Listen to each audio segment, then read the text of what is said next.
कैसे संसार में जागने की कल्पना कीजिए जहां भौतिक विज्ञान के सारे नियम पूरी तरह खत्म हो चुके हैं और आपकी खुद की यादें ही आपकी उत्तरजीविता को बचाने का एकमात्र जरिया हैं। ये वही खौफनाक मंजर है जिसमें विक्टर अपनी आंखें खोलता है। वह एक बिखरे हुए अजनबी कमरे में होश में आता है जहां उसका दिमाग पूरी तरह से खाली है। उसे अपना नाम याद नहीं है, वह यहाँ कैसे आया या किसने उसके आसपास ये तबाही मचाई है, कुछ नहीं पता। एकमात्र सुराग एक चॉकबोर्ड है जिस पर एक विशाल शहर के ब्लूप्रिंट के जटिल स्केच बने हुए हैं। लेकिन इससे पहले कि वह उन चित्रों को समझ पाता, कमरे की छत सड़ने लगती है और एक काले टपकते हुए शून्य में बदलने लगती है। कमरे का पूरा ढांचा विकृत होने लगता है जिससे विक्टर खुली हवा में भागने के लिए मजबूर हो जाता है। बाहर आते ही उसका सामना जिस मंजर से होता है वह इंसानी समझ से परे है। दुनिया पूरी तरह से टूट चुकी है। गगनचुंबी इमारतें हवा में तैर रही हैं, मानो गुरुत्वाकर्षण का नामो निशान मिट चुका हो, और सड़कों के टुकड़े एक विशाल खालीपन में द्वीपों की तरह तैर रहे हैं। उसके पास से गुजरने वाले लोग यादों के चलते फिरते कंकाल हैं।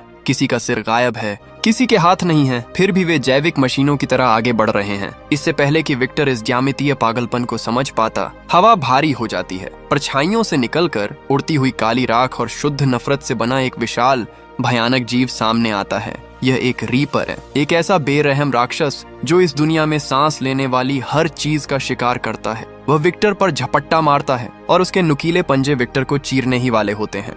ठीक उसी पल जब मौत निश्चित लगती है, मलबे से 3 लोग निकलते हैं। 2 पुरुष और फ्लाई नाम की एक आक्रामक लड़की जो एक लड़ाकू दस्ते का हिस्सा है। वे उस जीव पर गोलियां चलाते हैं, उसका ध्यान भटकाते हैं और विक्टर को चिल्लाकर भागने के लिए कहते हैं। वे तैरते हुए मलबे पर तब तक दौड़ते हैं जब तक कि एक खौफनाक मोड़ पर नहीं पहुंच जाते। एक टूटी हुई सीढ़ी जो नीचे एक विशाल अस्त व्यस्त बाजार के ऊपर हवा में लटकी है। रीपर को अपने पीछे आते देख फ्लाई विक्टर से कूदने के लिए कहती है। वह डर के मारे सुन्न पड़ जाता है। उसकी हिचकिचाहट को भांपते हुए एक सैनिक विक्टर को किनारे से नीचे धकेल देता है। वह हवा में लहराते हुए नीचे बाजार में जा गिरता है और वह दस्ता भी ठीक उसके पीछे कूदता है। लेकिन यह राहत बहुत कम समय की होती है। रीपर पहले ही उनके नीचे आने का अंदाजा लगा चुका था और वह भारी तबाही के साथ बाजार में उतरता है। वह उन्हें घेर लेता है, पूरे समूह को खत्म करने के लिए तैयार। दूसरों को बचाने की एक आखिरी कोशिश में अनुभवी सैनिकों में से एक आत्मघाती विस्फोट कर देता है और उस राक्षस के परखच्चे उड़ाने के लिए अपनी जान कुर्बान कर देता है। धूल के गुब्बार के बीच हाँफते हुए विक्टर के साथ अब सिर्फ फ्लाई और बचा हुआ सैनिक फैंटम रह जाते हैं। जब वे मलबे से दूर जा रहे होते हैं तो विक्टर उन सवालों के जवाब मांगता है जो उसके सीने में सुलग रहे हैं। वे कौन हैं, वे कहाँ हैं और उसकी जिंदगी को क्या हुआ है। फ्लाई उसे देखती है। उसकी आंखों में सहानुभूति और थकान का मिला जुला भाव है।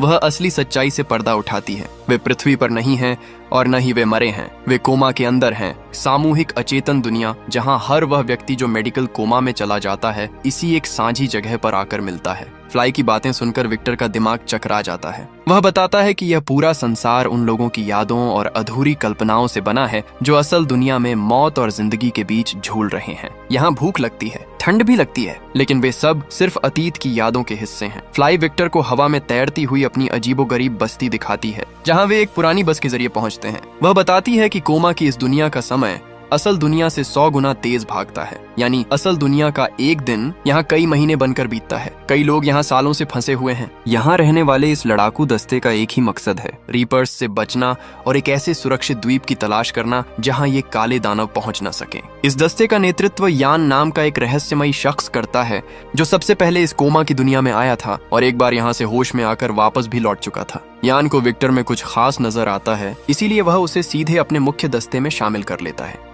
लेकिन दस्ते का कमांडर फैंटम विक्टर को पसंद नहीं करता। वह फ्लाई पर अपना हक जताता है और विक्टर को उससे दूर रहने की चेतावनी देता है। अगले ही दिन विक्टर की छिपी हुई मानसिक शक्तियों को बाहर निकालने के लिए एक खतरनाक टेस्ट लिया जाता है। फैंटम का मानना है कि इस दुनिया में हर इंसान के पास उसकी दिमागी बनावट के हिसाब से कोई न कोई सुपर पावर होती है, जैसे स्पिरिट रीपर्स को दूर से सूंघ सकता है, एस्ट्रोनॉमर सुरक्षित रास्ते तलाशता है और पायलट कोमा में नए आने वाले लोगों को ढूंढता है। विक्टर को एक खतरनाक ट्रेनिंग मशीन के सामने डाल दिया जाता है जो उस पर बेरहमी से हमला करती है। फैंटम चिल्लाता है, कुछ करो, अपनी ताकत का इस्तेमाल करो। लेकिन विक्टर डर के मारे कुछ नहीं कर पाता। वह बुरी तरह नाकाम होता है। फैंटम गुस्से में उससे पूछता है कि असल दुनिया में वह क्या काम करता था। विक्टर को धुंधला सा याद आता है और वह कहता है, शायद मैं एक आर्किटेक्ट था। ये सुनकर दस्ते के लोग उसका मजाक उड़ाते हैं कि एक आर्किटेक्ट जंग में क्या खाक काम आएगा। और उसे मजदूरी के काम में लगा दिया जाता है। विक्टर पूरी तरह टूट जाता है कि उसके पास कोई जादुई ताकत नहीं है। निराश विक्टर को दस्ते के अन्य गैर शक्तिशाली लोग सांत्वना देते हैं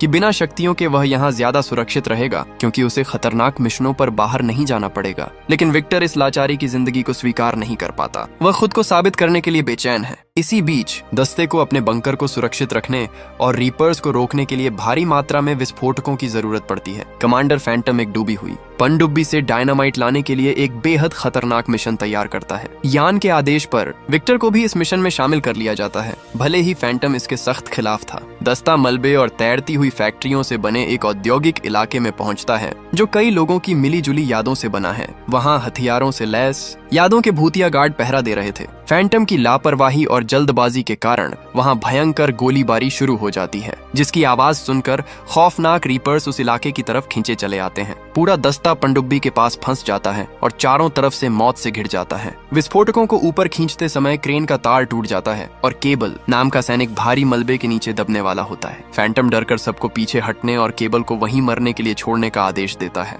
लेकिन विक्टर भागने से इनकार कर देता है। उसी चरम डर और तनाव के क्षण में विक्टर को अचानक अपनी शक्तियों का एहसास होता है। वह अपनी आंखें बंद करता है और अपने दिमाग में एक आर्किटेक्ट की तरह एक मजबूत रैंप और दीवार का पूरा ब्लूप्रिंट तैयार करता है। जैसे ही वह अपने हाथों को हवा में घुमाता है, उसकी कल्पना से निकली एक ठोस लोहे की संरचना हवा में भौतिक रूप ले लेती है। वह रैंप केबल को मलबे के नीचे कुचलने से बचा लेता है। विक्टर की इस जादुई दिमागी ताकत को देखकर पूरा दस्ता दंग रह जाता है। वे रीपर्स के चंगुल से बचकर सुरक्षित बंकर में लौट आते हैं। अब सब समझ जाते हैं कि विक्टर कोई मामूली इंसान नहीं है। वह अपनी सोच से इस दुनिया की भौतिकता को बदल सकता है। नेता यान मुस्कुराते हुए कहता है कि उन्हें आखिरकार वह मिल गया जो उनके सपनों के सुरक्षित द्वीप का निर्माण करेगा। मिशन से लौटने के बाद बंकर में विक्टर का भव्य स्वागत होता है। जो फैंटम उसे बेकार समझ रहा था, वह भी उसकी ताकत देखकर हैरान है। लीडर यान के दिमाग में एक बहुत बड़ा प्लान चल रहा है। वह सबको इकट्ठा करता है और समझाता है कि वे लोग आज तक रीपर्स से इसलिए नहीं छिप पाए क्योंकि वे जिन जगहों पर रहते हैं वे किसी न किसी की असल यादों से जुड़ी हैं।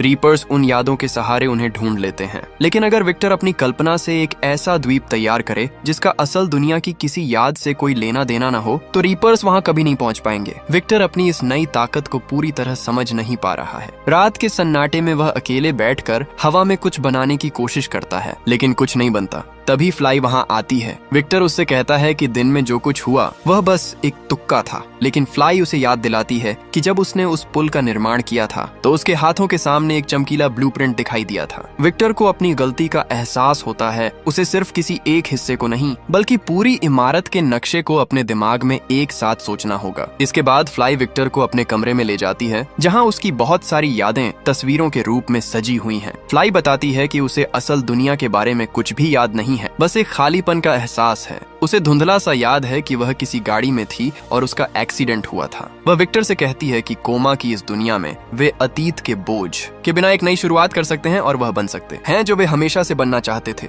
दोनों के बीच एक गहरा भावनात्मक रिश्ता बनने लगता है, जिसे देखकर फैंटम जलन से भड़क उठता है। अगली सुबह यान पूरे दस्ते और बंकर के आम नागरिकों को लेकर उस जगह के लिए रवाना होने का फैसला करता है जहां विक्टर को सपनों का द्वीप बनाना है। रास्ते का चुनाव एस्ट्रोनॉमर करता है, जिसका दावा है कि इस रास्ते पर एक भी रीपर नहीं है। लेकिन जैसे ही वे पहाड़ियों के बीच पहुंचते हैं, स्पिरिट अचानक चिल्लाता है, रीपर बहुत पास है। एस्ट्रोनॉमर हैरान रह जाता है क्योंकि उसकी गणना कभी गलत नहीं होती थी। पूरा दस्ता पैनिक में आ जाता है और नागरिकों की सुरक्षा को लेकर बहस शुरू हो जाती है। पहाड़ियों के बीच रीपर की मौजूदगी की खबर से पूरे दस्ते में खलबली मच जाती है। इतने सारे बेकसूर नागरिकों के साथ आगे बढ़ना आत्मघाती था। कमांडर फैंटम स्थिति को संभालने के लिए सबको अलग अलग दिशाओं में फैलकर नया सुरक्षित रास्ता खोजने का आदेश देता है। वह जानबूझकर विक्टर को अकेले एक ऊंची पहाड़ी पर जाकर नजर रखने के लिए कहता है, ये जानते हुए भी कि विक्टर को लड़ना नहीं आता। फ्लाई इसका विरोध करती है, लेकिन विक्टर अपनी सुरक्षा की जिम्मेदारी लेते हुए पहाड़ी की तरफ बढ़ जाता है। जब विक्टर पहाड़ी पर पहुंचता है तो वहां का नजारा देखकर उसके होश उड़ जाते हैं। तभी अचानक सैनिक टैंक वहां प्रकट होता है। विक्टर को हैरानी होती है कि टैंक यहाँ क्या कर रहा है। इससे पहले कि वह कुछ समझ पाता, स्पिरिट की आवाज गूंजती है, रीपर्स बिल्कुल पास आ चुके हैं। उसी हड़बड़ी में विक्टर के हाथ एक ऐसी अजीब डिवाइस लगती है जो टैंक के पास छिपी हुई थी। वह और कोई नहीं बल्कि रीपर्स को आकर्षित करने वाली वही रीपर विजिट सीटी थी, जिसका इस्तेमाल पायलट ने खुद को कुर्बान करने के लिए किया था। विक्टर गुस्से में चिल्लाता है, तुमने ये डिवाइस यहाँ छिपाई थी, तुमने हम सबको फंसाया है। टैंक घबरा जाता है और अपनी सफाई देने की कोशिश करता है कि वह किसी बड़े मकसद के लिए ऐसा कर रहा था, लेकिन तब तक बहुत देर हो चुकी थी। उस डिवाइस के सिग्नल का पीछा करते हुए दर्जनों खौफनाक रीपर्स पहाड़ी पर टूट पड़ते हैं। पूरी घाटी चीखों से गूंज उठती है।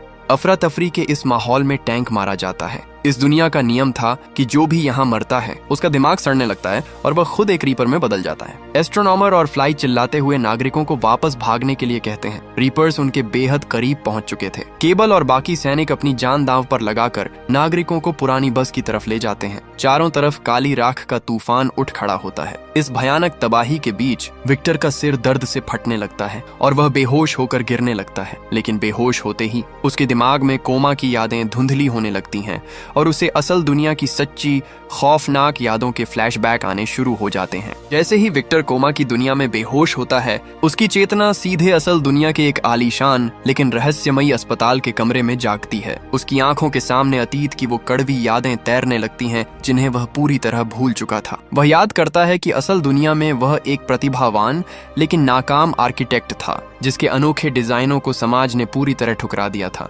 निराशा और गुस्से में डूबा विक्टर अपनी जिंदगी से हार मान चुका था। तभी उसे फाउंडेशन ऑफ इटर्नल लाइफ नाम की एक संस्था से एक ईमेल मिला था। इस संस्था के नेता कोई और नहीं बल्कि कोमा की दुनिया के वही यान थे, जिन्हें असल दुनिया में लोग एक महान वैज्ञानिक और एक नए धर्म के गुरु के रूप में जानते थे। यान ने विक्टर के डिजाइनों की तारीफ की थी और उसे अपने गुप्त प्रोजेक्ट का हिस्सा बनने के लिए बुलाया था। विक्टर अपनी सहेली फ्लाई के साथ उस अजीब अस्पताल में पहुंचा था, लेकिन सुरक्षा नियमों के कारण फ्लाई को बाहर ही रुकना पड़ा था। अस्पताल के अंदर यान ने विक्टर को एक ऐसी मशीन दिखाई थी जो इंसानी दिमाग को एक गहरी कोमा की स्थिति में ले जाती थी। यान ने दावा किया था कि कोमा की यह दुनिया कोई बीमारी नहीं बल्कि इंसानों के रहने के लिए एक आदर्श स्वर्ग है, जहाँ कोई दुख, गरीबी या नाकामी नहीं है। यान ने कहा था, यह दुनिया तुम्हारी कला की कद्र नहीं करती, लेकिन कोमा की दुनिया में तुम जो चाहोगे अपनी सोच से बना सकोगे। मुझे तुम्हारी दिमागी ताकत की जरूरत है ताकि तुम मेरे अनुयायियों के लिए वहाँ एक अभेद्य शहर बना सको। विक्टर को जब यह एहसास हुआ कि यान असल में कोई भगवान नहीं बल्कि एक सनकी वैज्ञानिक है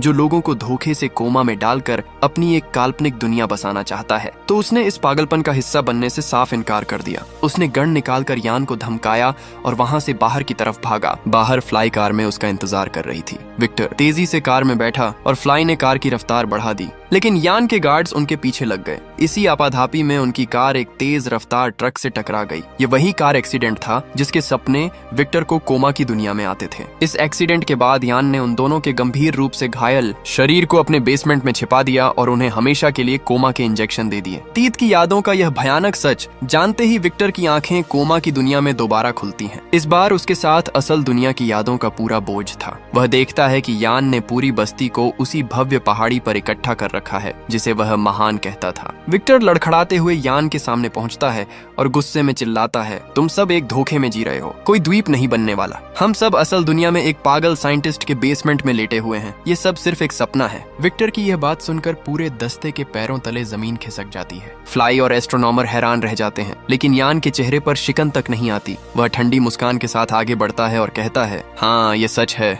लेकिन क्या तुम सचमुच उस बदसूरत असल दुनिया में वापस जाना चाहते हो? इसके बाद यान एक एक करके सबके अतीत के वो कड़वे सच सबके सामने खोलना शुरू करता है जिन्हें वे भूल चुके थे। यान सबसे पहले स्पिरिट की तरफ देखता है और कहता है, स्पिरिट, असल दुनिया में तुम एक मानसिक रूप से बीमार इंसान थे जिसे हर वक्त मरे हुए लोग दिखते थे। तुमने अपना इकलौता बच्चा खो दिया था और तुम पागल खाने में सड़ रहे थे। मैंने तुम्हें वहां से निकाला। फिर वह टैंक की तरफ इशारा करके कहता है, टैंक, तुमने एक एक्सीडेंट में अपने पूरे परिवार को खो दिया था। तुम एक शराबी बन चुके थे जो अपने पड़ोसियों पर गोलियां चलाता था। तुम जेल जाने वाले थे। आखिर में वह एस्ट्रोनॉमर की तरफ मुड़ता है, और एस्ट्रोनॉमर, तुम ऑटिस्टिक हो। तुम अपने डर के मारे घर से बाहर कदम तक नहीं रख पाते थे। तुम्हारे बूढ़े माँ बाप के मरने के बाद तुम्हारा क्या होता? यान की बातें सुनकर सभी सैनिकों के सिर शर्म और दुख से झुक जाते हैं। यान चिल्लाकर कहता है, असल दुनिया में तुम सब हारे हुए और बेकार लोग थे। मैंने तुम्हें इस दुनिया में लाकर एक नया मकसद दिया है, तुम्हें सुपर पावर दी है, यहाँ तुम सब खास हो। यान की इस क्रूर दलील को सुनकर विक्टर को समझ आता है कि यान ने इन कमजोर और टूटे हुए लोगों को अपनी कोमा की दुनिया का गुलाम बना रखा है। यान का क्रूर सच सामने आने के बाद भी वह थमता नहीं है। वह विक्टर की तरफ मुड़ता है और पूरी बस्ती के सामने उसके घावों को कुरेदते हुए कहता है, और विक्टर,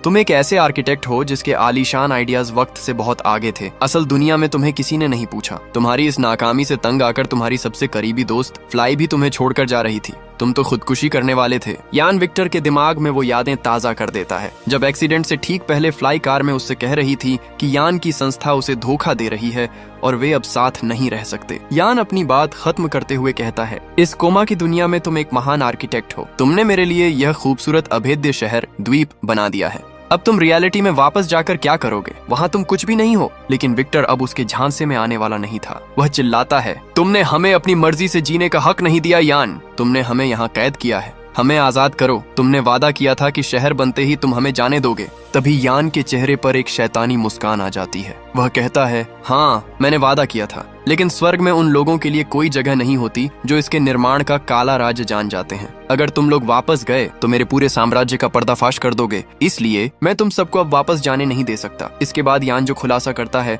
वह सबको मौत की ठंडी सिहरन से भर देता है। यान बताता है कि असल दुनिया के बेसमेंट में उसने उन सभी के शरीरों को ऑक्सीजन की भारी कमी, ऑक्सीजन स्टार्वेशन की स्थिति में डाल दिया है। उनका दम घुट रहा है। यान कहता है, असल दुनिया में तुम्हारी मौत में बस कुछ ही सेकंड बचे हैं, लेकिन कोमा के समय के हिसाब से तुम्हारे पास अपनी आखिरी विदाई के लिए सिर्फ 15 मिनट है। जैसे ही तुम वहाँ मरोगे तुम्हारा दिमाग सड़ जाएगा और तुम सब हमेशा के लिए रीपर्स में बदल जाओगे। इस खूबसूरत द्वीप पर सिर्फ मैं और मेरे वफादार गुलाम राज करेंगे। ये कहकर यान अपने गार्ड्स के साथ वहाँ से गायब हो जाता है और पीछे छोड़ जाता है 15 मिनट का वो मौत का जाल जिससे बचने का अब कोई रास्ता नजर नहीं आ रहा था। यान के जाने के बाद पूरी घाटी में मातम छा जाता है। केवल 15 मिनट बचे थे जिसके बाद उनका दिमाग हमेशा के लिए खत्म होने वाला था। तभी विक्टर चिल्लाता है, हमें जागना होगा। हमें असल दुनिया में जाकर यान की मशीन को बंद करना होगा। एस्ट्रोनॉमर घबराकर कहता है, लेकिन हम जागेंगे कैसे? यहाँ से बाहर निकलने का कोई रास्ता नहीं है। तभी विक्टर को यान की कही एक पुरानी बात याद आती है, हमारा दिमाग सबसे मजबूत यादों की तरफ खींचा चला आता है।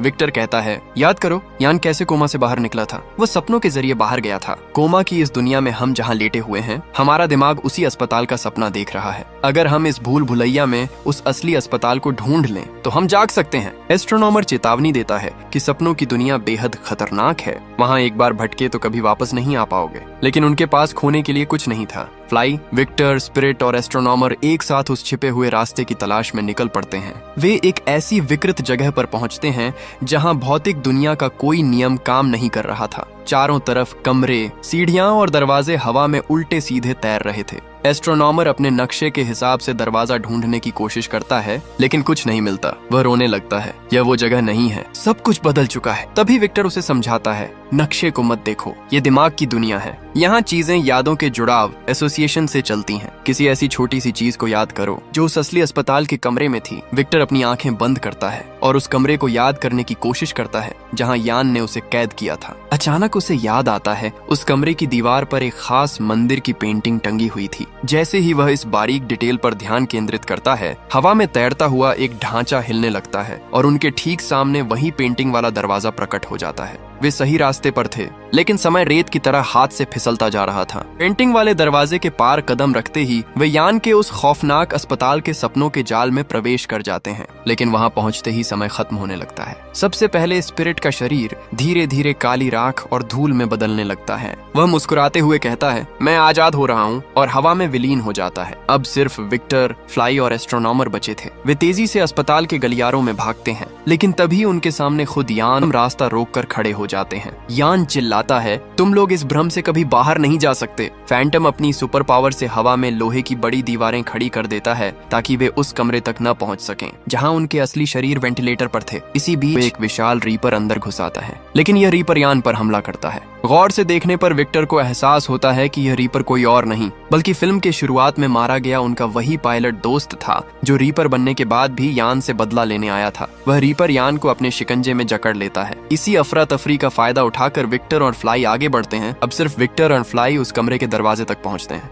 कोमा की दुनिया में उनके फेफड़े घुट रहे थे। विक्टर फ्लाई का हाथ थामता है और दोनों अपनी आंखें बंद करके असल दुनिया की हकीकत को पूरी शिद्दत से महसूस करते हैं। अचानक एक जोरदार झटका लगता है। विक्टर लंबी सांस खींचते हुए असल दुनिया के अस्पताल के बेड पर आंखें खोलता है। उसके मुंह पर ऑक्सीजन मास्क लगा था। वह तुरंत उठकर अपने बगल वाले बेड पर देखता है जहां फ्लाई भी होश में आ चुकी थी। विक्टर लड़खड़ाते हुए उठता है और यान की उस जानलेवा मशीन के सारे स्विच बंद कर देता है, जिससे यान का दिमाग कोमा के अंदर ही हमेशा के लिए मर जाता है। फिल्म के अंत में समय आगे बढ़ता है। विक्टर और फ्लाई अब असल दुनिया में एक साथ एक सामान्य और खुशहाल जिंदगी जी रहे हैं। विक्टर ने फिर से एक साधारण आर्किटेक्ट के रूप में काम करना शुरू कर दिया है। भले ही वह यहाँ बहुत अमीर नहीं है, लेकिन वह अपनी हकीकत से खुश है। एक सुबह फ्लाई उसे एक लिफाफा लाकर देती है। विक्टर उसे खोलता है तो उसके अंदर फाउंडेशन ऑफ इटर्नल लाइफ के कुछ पुराने दस्तावेज और एक गुप्त संदेश होता है। यान भले ही मर चुका था, लेकिन उसकी संस्था के बाकी लोग अब भी जिंदा थे और उन्होंने विक्टर को एक बार फिर कोमा की उस जादुई दुनिया में लौटकर राजा की तरह राज करने का न्योता भेजा था। विक्टर उस पत्र को देखता है, अपनी मुट्ठी भींचता है और गहरी सोच में डूब जाता है कि क्या उसे इस अधूरी हकीकत में जीना चाहिए या फिर से उस खूबसूरत सपनों के जाल में लौट जाना चाहिए। इसी सस्पेंस के साथ ये फिल्म यहीं खत्म हो जाती है। गाइस प्लीज 1000 सब्सक्राइब प्योर करवा दो, अब और नहीं रुका जा रहा है।